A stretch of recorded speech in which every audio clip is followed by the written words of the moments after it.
Poco y nada se sabe de la desaparición de 43 estudiantes en 2014, un crimen considerado como una de las peores atrocidades en la historia reciente de México.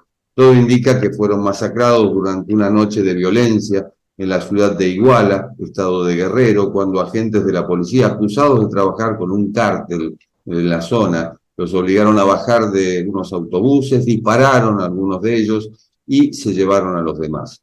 Las autoridades solo han logrado identificar los restos de 3 estudiantes. Las investigaciones de la Comisión de la Verdad del Gobierno y del Grupo Interdisciplinario de Expertos Independientes, que anunció su salida de México después de haber enfrentado presiones para impedir que la información saliera a la luz durante 8 años, resultaron infructuosas. Se trata de un crimen de Estado, como señala Alejandro Anaya Muñoz, vicerrector académico de la Universidad Iberoamericana de la Ciudad de México, en la columna La impunidad activa en el caso Ayotzinapa, y también profesor de Relaciones Internacionales. No es el único caso. México enfrenta una severa crisis transversal de violación a los derechos humanos. Esto es lo que decís, Alejandro, justamente en esa columna. Sí, claro, Jorge, ¿qué tal? Un gusto estar contigo y participar en esta iniciativa de CADAL. Sí, efectivamente, pues México atraviesa ya desde hace muchos años, desafortunadamente desde hace muchos años, una crisis en materia de derechos humanos. En particular, podemos enfatizar la situación relativa a los derechos a la integridad física. Ejecuciones, desaparición de persona, tortura. Y en materia de desapariciones en concreto, pues 110,000 personas desaparecidas y contando en el país, incluyendo estos 43 estudiantes, en un caso que va a cumplir 9 años, muy pronto de haber sucedido, y en el que a la fecha pues seguimos en prácticamente completa impunidad. La salida del grupo interdisciplinario, el grupo internacional, que responde en cierto modo a un trabajo que no pudo concluir o que resultó infructuoso, ¿cómo cayó en México? Bueno, la relación del GIEI, ¿no? El Grupo Interdisciplinario de Expertos Independientes, que es un grupo que fue establecido por la Comisión Interamericana de Derechos Humanos, en el marco de las medidas cautelares que concedió a las víctimas, pues desde un primer momento, ¿no? Desde el 2014 empezó a funcionar este grupo, y su relación con el Estado mexicano ha sido siempre difícil, tensa, complicada. No es la primera vez que se va el GIEI de México y que se va diciendo, pues, no pudimos avanzar más porque no tuvimos la cooperación que necesitábamos, o por acciones u omisiones del Estado, ¿no? Entonces, pues obviamente fue un descalabro, sobre todo para las víctimas y sus acompañantes, y por supuesto para la sociedad en general, que está atenta del caso, porque sabemos que lo que sabemos sobre el caso, en muy, muy buena medida, en gran medida, es resultado de las investigaciones del GIEI, ¿no? El GIEI ayudó muchísimo a empujar la investigación oficial, por un lado, que ese era su principal mandato, era pues empujar esa investigación de las propias autoridades mexicanas, que procurar, colaborar, ayudar para que esa investigación fuera más exitosa. Pero, independientemente de eso, que pues podemos decir que hubo poco impacto en ese empuje a la investigación oficial, porque las autoridades, digamos que no se dejaron empujar, por ponerlo en esos términos, no se dejaron demasiado, pero entonces el propio grupo desde un principio ha estado publicando sus informes, donde ha compartido pues sus hallazgos, ¿no? Entonces fueron 6 informes. El último informe lo publicó el mes pasado, en en el que, como digo, pues han venido exponiendo sus principales hallazgos. Entonces el grupo era como que la principal fuente de verdad, ¿no? En ese lento camino hacia saber realmente qué fue lo que pasó. El GIEI, pues ha sido realmente la principal fuente. Entonces, si no contamos ahora con el GIEI, pues digamos que sí es descorazonador o desesperanzador saber que ya no estará, porque pues ha sido nuestra principal o la principal fuente, pues como digo, para ir teniendo más detalles de realmente qué fue lo que pasó esa fatídica noche de septiembre del 2014. La falta de apoyo, por llamarla de algún modo, de parte del gobierno es independiente del partido que esté en el poder, es decir, el PRI o Morena. Bueno, sí podemos encontrar, la primera etapa, 2014-2018, estaba el PRI en el poder, y finales desde 2018 a la fecha, Morena. Sí podemos encontrar algunas señales de mayor voluntad en Morena que con el PRI, definitivamente. Sin embargo, los resultados de esa mayor disposición o mayor voluntad, pues han sido muy pocos. O sea, los resultados han sido igual de malos prácticamente en ambos periodos. Pero, por un lado, el gobierno actual pues estableció una comisión presidencial para el esclarecimiento pues de la verdad, el indagar y encontrar la verdad en el caso. Y por el otro lado, hay que decirlo, el subsecretario de Derechos Humanos de la Secretaría de Gobernación ha tenido siempre una clara voluntad de que sí se puede avanzar. Pero lo que hemos estado observando es que hay poderes fácticos que han puesto un veto en la práctica y que en la práctica, en ambos periodos, han pues logrado su objetivo, que ha sido la impunidad.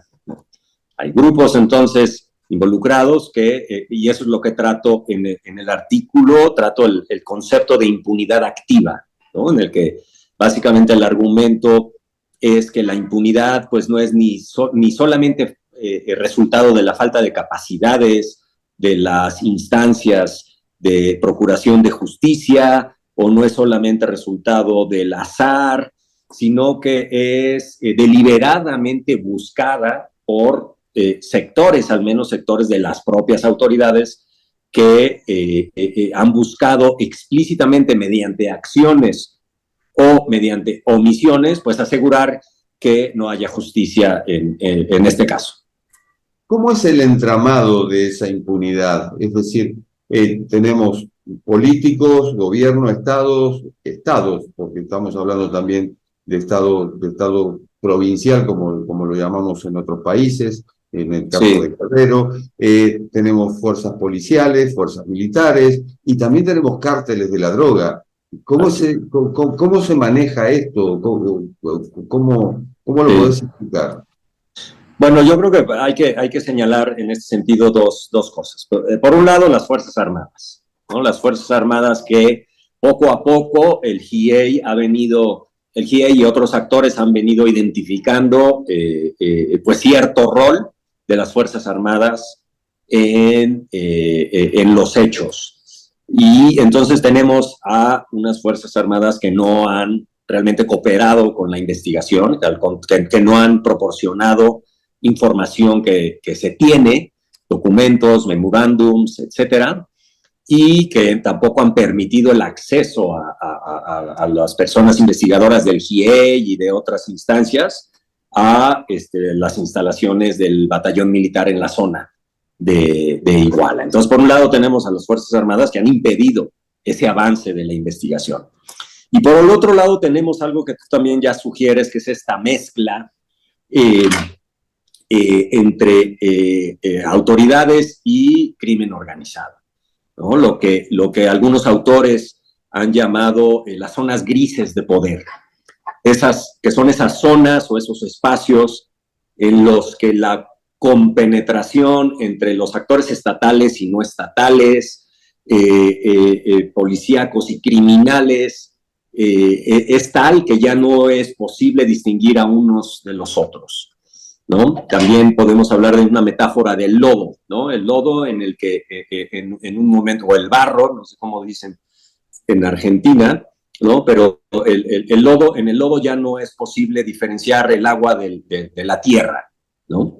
Porque ya es una cosa nueva, resultado de esa compenetración, ¿no? Y en este caso, en el caso de Ayotzinapa y muchos otros de las violaciones a los derechos humanos, en México tenemos esa característica, ¿no? Que los actores son este tipo de actores híbridos, en los que ya no se puede distinguir entre uno y otro, ¿no? Entonces estos dos factores, que son dos factores de impunidad muy fuertes, se presentan ambos en este caso en particular. Entonces una mezcla muy potente para garantizar la impunidad, ¿no? En esas zonas grises de poder, ¿cómo entran los apoyos a las campañas, en las campañas electorales? Bueno, un indicador en ese sentido, digamos que esos mecanismos no les podría yo comentar demasiado al respecto, pero lo que sí podemos ver es el número de muertos en las campañas, cuando hay periodo electoral, ¿no? Cuando hay periodo electoral hay por todos lados pues candidatos, pretendientes, personas de partidos, etcétera, pues que son asesinados, ¿no? Entonces, eso te indica que, por supuesto, que hay una conexión entre lo electoral muy clara en estas zonas grises de poder, ¿no? Entonces, lo vimos en el proceso electoral federal anterior, lo acabamos de ver en algunos procesos electorales a nivel estatal, aquí en México, pues este verano, y presumiblemente, desafortunadamente, es probable que lo veamos en el próximo proceso electoral otra vez, ¿no? Alejandro, frente a lo que ocurre en México y frente a lo que ocurre en otros países, ¿crees que México ha bajado los brazos frente al narco? Bueno, a ver, lo que sí ha hecho, no sé si bajar los brazos es como que el análisis, pero el análisis sí es que lo que ha hecho es responder con una estrategia basada en la militarización de la seguridad pública, ¿no? Entonces la estrategia ha sido militarizada. Y paralelamente pues se ha dejado a las policías civiles en su mismo estado de falta de capacidades, de penetración por estas fuerzas del crimen organizado, etcétera. Entonces, en estos últimos 15 años, en lugar de desarrollar un aparato estatal de administración e impartición de justicia sólido, fuerte, bien entrenado, bien capacitado, con los recursos necesarios, blindado hasta en la medida de lo posible de la corrupción, etcétera, en lugar de intentar hacer eso, 15 años desperdiciados porque no se ha intentado hacer eso, la respuesta pues ha sido meter al ejército, ¿no? O sacar al ejército de los cuarteles, matarlo a la calle y encargarse de la seguridad pública. La manifestación más concreta de esta política pública, porque ha sido una política pública o una política de Estado, ha sido la creación de la Guardia Nacional, ¿no? Y 15 años después, pues estamos igual en materia de inseguridad, estamos igual en materia de zonas grises. Entonces, pues si no bajo los brazos, lo que intentó hacer claramente es fallido, no ha resultado. Y lo que muchos especialistas subrayan que es lo que debería funcionar, que es ese desarrollo de capacidades del Estado, no se ha intentado. Entonces, el resultado que tenemos actualmente es que estamos básicamente igual que hace 15 años en materia de violencia, inseguridad, etcétera. bueno, 110.000 desapariciones dan cuenta de ello. Y a su vez también la falta de castigo, que parece ser una suerte de incentivo, justamente para que se violen los derechos humanos. Sí, la falta de castigo, 97, 98% de impunidad es lo que la investigación académica rigurosa desde hace mucho tiempo ha estado arrojando en México, ¿no? Es decir, solamente 2, quizá 3% de los delitos que se cometen en el país resultan en una sanción para los perpetradores. Aquí incluimos también a las violaciones a los derechos humanos, ¿no? Entonces, crimen común, crimen organizado, violaciones a los derechos humanos, todo en estos niveles de impunidad. Y entonces, pues, lo que se plantea en ese sentido es que esa impunidad, pues, es un incentivo para que las cosas sigan pasando, ¿no? Los perpetradores de delitos, de violaciones a los derechos humanos, pues no tienen un contrapeso o una razón para no cometer los actos que tengan pensado cometer, pues porque calculan que no serán castigados o que la probabilidad de ser castigados es mínima, ¿no?